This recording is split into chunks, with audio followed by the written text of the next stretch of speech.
Hey guys, welcome to another EFIDX articles. In this video, we're going to talk about supersets.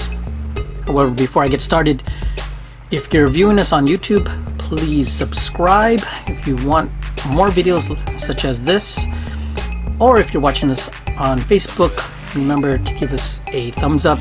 Also to like our page, EFIDX. So anyways, we're going to talk about supersets. So if I'm a coach and I say, okay, I want you to do a double compound circuit set, you're going to be, what? What is that? So first of all, a brief introduction on supersets. Now, if you're a beginner and you're working with a coach, the coach will probably not recommend a superset. He'll probably, or she will probably recommend one exercise at a time. That means you would perform one set, take maybe a 45-second to 90-second break, then you proceed to the second set.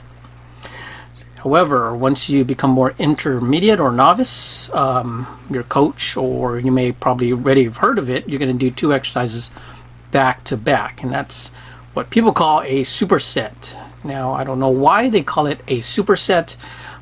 You could read more about this article on efidx.com. I get into more details on how come they call it a superset. But anyways, I'm trying to keep this video short, so like I mentioned, if you're a beginner, you'll probably do a single set. When you become more novice, intermediate, you're going to do two exercises back to back, which is considered a superset. However, what happens when you do three exercises back to back to back? Is it still considered a superset? Some people may say that it is. However, I like to say that they're called circuit sets. So, in reference, a superset is actually a circuit set. Three exercises back to back is actually a circuit set. So, in general, these are called circuit sets. Now, if I get into more details, if I say two exercises back to back, we could call that a double regular set, aka circuit set. Now, if I say three, we could call that a triple regular set. So, the terminology is kind of confusing at first, but once you get started, once you do more exercises, it just, bam, hits you in the head and you don't even have to think about it. So there's different types of circuit sets. You have a double, you have a triple, and hopefully you don't do a quad, which is four exercises back to back. Now, you can't just use those three references, a double, triple, quad. You have to specify the type, the group type. Because when you do an exercise followed by another exercise, they could be related, they could be opposing, or they could be non-related, or just basic exercises back to back. So that's why you have a group type. And when you have these group types, you could specify whether they're regular, opposing, or comparable. So comparable, the definition is, okay, exercises are connected together to make one long routine. So before I used to call them compound, but people were getting mixed up with compound movement compared to comparable. Two different things. Well, why don't we talk about compound movement right now?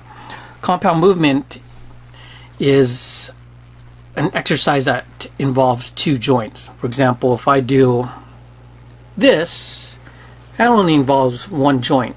So that's not a compound movement. However, if I do a shoulder press, we have my shoulder joint, we have my elbow joint moving, that is a compound movement.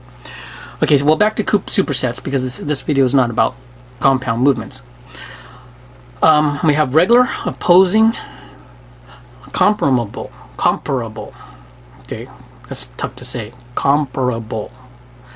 Okay, and give you examples. If you do a regular superset, it could be two exercises back to back.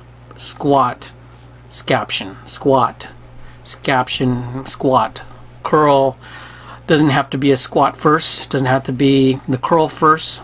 Two exercises of any nature back to back is considered a regular set or a double regular set.